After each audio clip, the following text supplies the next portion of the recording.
Networking é uma palavra absolutamente essencial na vida de qualquer pessoa que quer crescimento. Ela, no fundo, é nada mais do que você ter relacionamentos que não somente são agradáveis, mas também são frutíferos e importantes e, mais do que isso, alinhados aos seus objetivos pessoais e profissionais. É, portanto, uma rede de apoio essencial para quem busca crescimento na vida. Agora, a pergunta que fica é: será que a neurociência ajuda a você estabelecer essa teia de contatos de uma maneira mais impactante e mais eficiente? E a resposta é um categórico sim. Hoje, portanto, falaremos de 4 elementos da neurociência para você fortalecer e intensificar esta sua rede de apoio.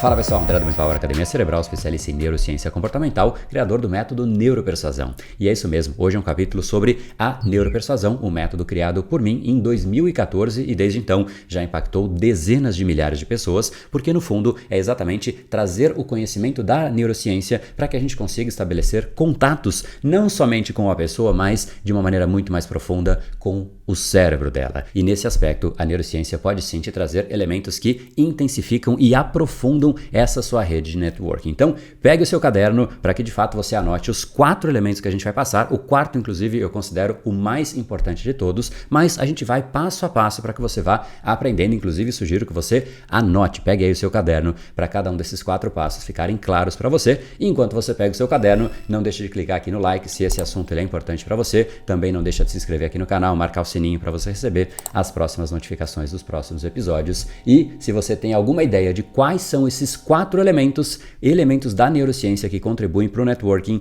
coloque aqui embaixo nos comentários antes de ouvir ao vídeo. Beleza?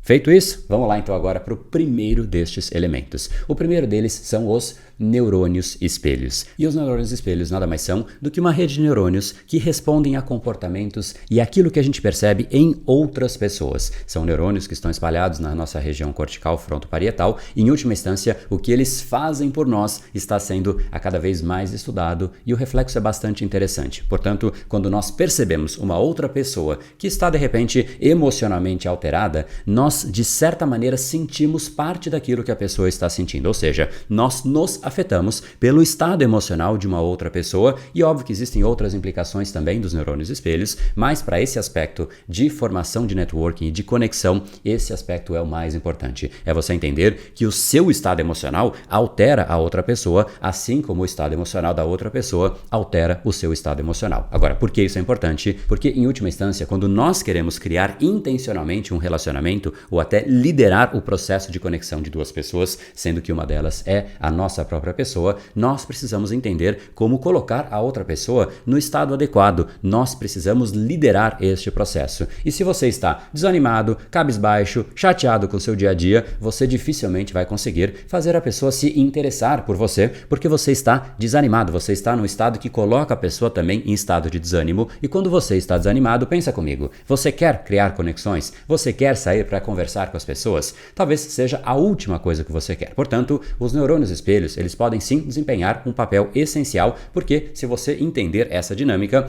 você entende também que você precisa estar um tom acima em termos de animação, de intensidade frente a outra pessoa. Se a pessoa está desanimada, você também não pode chegar absolutamente extasiado conversando com a pessoa, porque não há conexão. Mas é entender o estágio e o estado que a pessoa se encontra e se colocar um pouquinho acima, para que você possa conduzir, inspirar a pessoa para que ela dê um próximo passo no degrau ali de condução emocional, ou seja, ela se inspira um pouco mais, ela se anima um pouco mais e assim você vai conduzindo a pessoa. Portanto, se você percebe uma pessoa e entende qual é o nível emocional que ela se encontra naquele instante, você pode sim conduzi-la e no momento que você faz isso, ela passa a se interessar mais por você, afinal, você fez com que ela ganhasse um status, você fez com que ela tivesse uma situação melhor depois de te encontrar frente ao que ela estava anteriormente. Portanto, neurônios espelhos é de fato aqui o nosso primeiro ponto de atenção. Você entender que a sua situação emocional afeta a situação emocional de uma outra pessoa e conduzi-la para um estado melhor faz com que ela olhe para você como alguém que a ajudou, contribuiu. Elemento número 1 anotado. Se fez sentido para você, coloca aqui embaixo nos comentários se você conseguiu avaliar como colocar isso em prática ou de repente alguma vez que você percebeu isso acontecendo na prática. Se você teve alguma situação,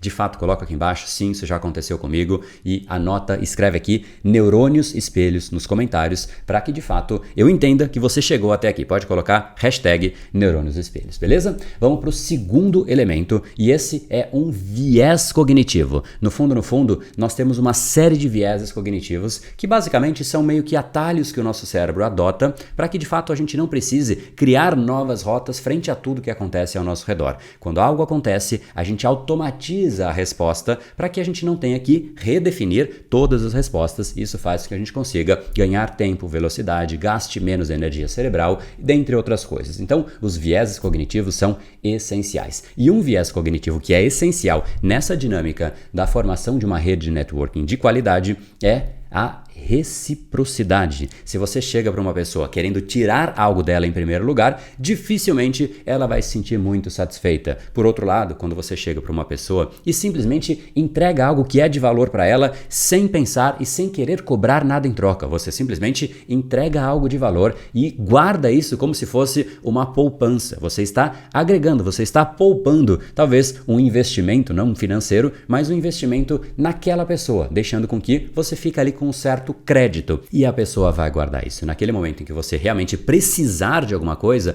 ela vai lembrar que você a ajudou no momento em que ela precisava e aí fica uma relação muito mais frutífera, não fica uma relação comercial. Porque qual é a diferença de uma relação comercial? Na relação comercial, você pega algo e dá o dinheiro em troca. Então existe ali uma troca instantânea. Em uma relação que realmente é frutífera, que você realmente percebe que existe ali um contato mais profundo, você entrega algo para a pessoa sem querer nada em troca e ela percebe confiança, ela se sente segura, ela se sente, poxa, me ajudou, contribuiu comigo, se sente querida e é exatamente porque ela se sente assim, ela cria um sentimento positivo frente a você. Na hora que você precisar, portanto, o segundo elemento que é o gatilho da reciprocidade, ele vai contribuir demais com você, então guarde isso. Antes de querer chegar, falar com as pessoas, eu quero isso de você, eu quero aquilo, não chegue cobrando as pessoas, muito pelo contrário, chegue ajudando. Guarde um espaço na sua agenda, talvez um dia na semana, que você olha para as pessoas que você realmente valoriza e ajude essas pessoas sem nenhum tipo de pretensão, simplesmente para ajudar, porque além disso tudo, isso vai te fazer bem. É muito benéfico ajudar as pessoas e isso vai criando uma rede a cada vez mais sólida.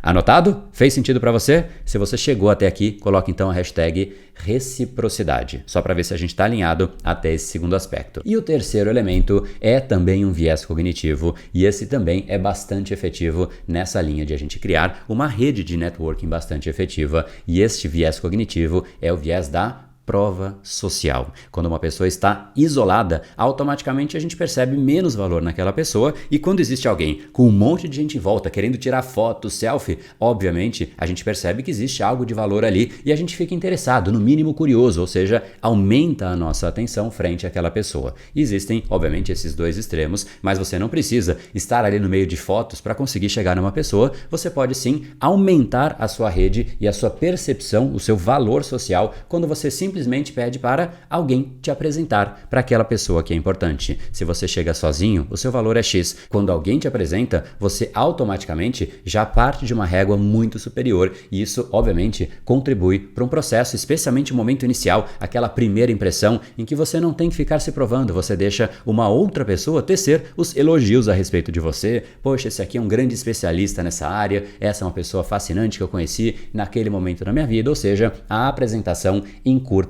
e mais do que isso, faz com que você não tenha que ficar se apresentando, porque quando a gente fica se justificando também, existe uma esfera um tanto quanto negativa. Você fala, não, eu sou o melhor nessa área, o melhor naquela área, e existe uma certa presunção nisso que as pessoas automaticamente têm uma certa rejeição. Então, tome cuidado com isso e use a apresentação de um terceiro, se existir, obviamente, naquela situação. Então, se você pensar em alguém que você precisa conhecer, tente em primeiro lugar achar alguém que você conhece no contorno, no networking daquela pessoa. E aqui a gente percebe que o networking só se fortalece. Quando você se aproxima de alguém, olha que fantástico isso, o seu networking expande imediatamente para o tamanho do networking daquela outra pessoa, porque ela pode te apresentar para um outro e aí simplesmente o networking vai expandindo de uma forma muito grande se esse trabalho for feito de uma forma intencional. Aqui então a gente chegou ao terceiro elemento, coloca aqui embaixo hashtag prova social se você chegou até aqui, beleza? E para gente chegar no quarto elemento, se você realmente entendeu o que a gente discutiu até aqui, essa é a hora de você começar a fortalecer o seu networking. Como é que você faz isso? Você pode pegar algo de valor que você tem e levar para uma outra pessoa. Se esse vídeo gerou valor para você, de repente, mande para uma pessoa que você quer criar networking. É simplesmente algo que para você não custa nada. Você pega algo e fala, olha, esse vídeo eu acho que pode te ajudar, para mim fez bastante sentido. Você criou ali, no mínimo, uma janela de conversa, você gerou valor para outra pessoa. Então aproveita e compartilha esse episódio para que mais pessoas também tenham acesso a isso e entendam a relevância do networking, porque consome energia fazer networking. Não há como dizer que não. Você poderia estar simplesmente largado no sofá, fazendo absolutamente nada, ou criando esse contato, mandando, gerando valor, contribuindo. Isso, de fato, demanda uma energia que é um investimento. Então, mande para que outras pessoas também percebam isso, porque aí vocês dois estão no mesmo nível de entendimento e de clareza e os dois vão querer fortalecer o networking. E duas pessoas agindo de forma conjunta é muito mais forte, porque exatamente o networking das duas se soma. Beleza? Vamos agora então para o quarto elemento?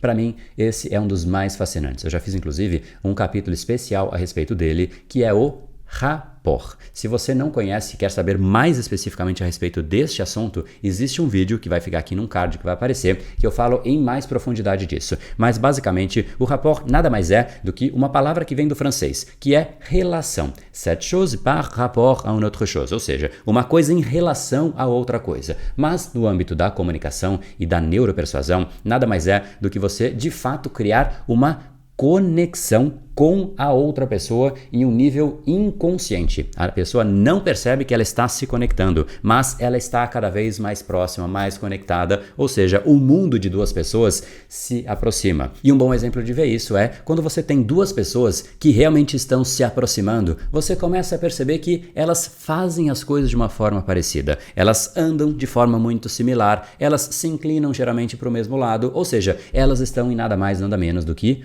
sintonia. E essa sintonia, ela inicialmente é física, mas depois ela começa de fato a entrar numa esfera muito mais inconsciente, a ponto de que quando você faz algo fisicamente, a outra pessoa tende a replicar aquilo. Então, se isso é tão importante, como a gente faz isso na prática, de uma forma intencional? A primeira coisa é a gente se adequar ao estado da outra pessoa. Lembra aquilo que eu falei nos neurônios espelhos? Basicamente é a mesma coisa, é para a gente entrar em sintonia. Então, antes de liderar a pessoa, a gente realmente precisa entrar em sintonia. É entender o ritmo que ela fala e falar no mesmo ritmo, é perceber o ângulo, se ela está confortável, está mais inclinada para trás, você fica na mesma situação, ou seja, você vai se moldando para que você entre numa sintonia alinhado ao que ela está. No momento em que você perceber a sintonia, de fato você pode começar a entrar numa dinâmica de liderar esta sintonia. Quando você percebe que é a hora de sair de criar a sintonia para liderar a sintonia? Existe algo que é fantástico, é meio mágico inclusive, que você pode fazer. Primeira coisa é imitar a pessoa, criar a sintonia de uma forma intencional. Porém, quando você sentir que as coisas estão mais ou menos ali, um pouco mais fluidas, você pode fazer um teste. Você está conversando com a pessoa e de repente você está conversando assim, frente a frente nessa posição. Você pode fazer o teste de você mudar a postura. Ao invés de imitar ela, você assume a liderança e você inclina o seu corpo para trás. Esse é um exemplo e você pode perceber se ela faz a mesma coisa e eu te garanto que se você conseguiu estabelecer o rapport, a pessoa vai fazer. E naquele instante você realmente estabeleceu o rapport. E aí você assume a liderança. Você pode de fato ir conduzindo a pessoa para um outro estágio emocional, você pode conduzir a pessoa para alguma outra coisa, para um pedido, para uma ação, você pode de fato estar no papel de líder da situação. Então o rapport é algo que é fascinante porque ele é meio mágico, né? Você acessar o inconsciente de uma outra pessoa, primeiro intencionalmente, depois você cria uma conexão que a pessoa se sente confortável com você. É exatamente esse o poder do rapport. E olha só que nós falamos aqui só de 4 elementos da neurociência que podem ajudar no seu processo de networking. Mas no fundo, a neurociência ajuda demais na nossa comunicação como um todo, para que a sua mensagem seja de uma forma muito mais profunda e ao mesmo tempo sutil. sutil, você não tenha que intencionalmente gritar para realmente convencer uma pessoa, você não tem que ficar usando elementos que geram uma certa pressão externa. A neuropersuasão é você agir por dentro, é você gerar uma certa pressão interna, a ponto de alinhar a pessoa àquilo que você está dizendo. Isso torna tudo muito mais fluido, muito mais agradável para os dois lados. Então, se você quer saber mais a respeito disso, em primeiro lugar, não deixa de se inscrever aqui nesse canal e depois não deixa de entrar aqui em neuropersuasão.com.br para que você receba mais conteúdos sempre que a gente soltar. De tempos em tempos, a gente solta algumas séries, alguns episódios para que realmente você aprenda mais sobre essa dinâmica fascinante de entender como funciona o processo decisório de uma outra pessoa, algo que te ajuda pessoal, profissionalmente e literalmente todas as áreas da sua vida, tá bom? Se você curtiu, deixa o seu like aqui e eu te encontro no nosso próximo episódio. No brain, no game. Até mais.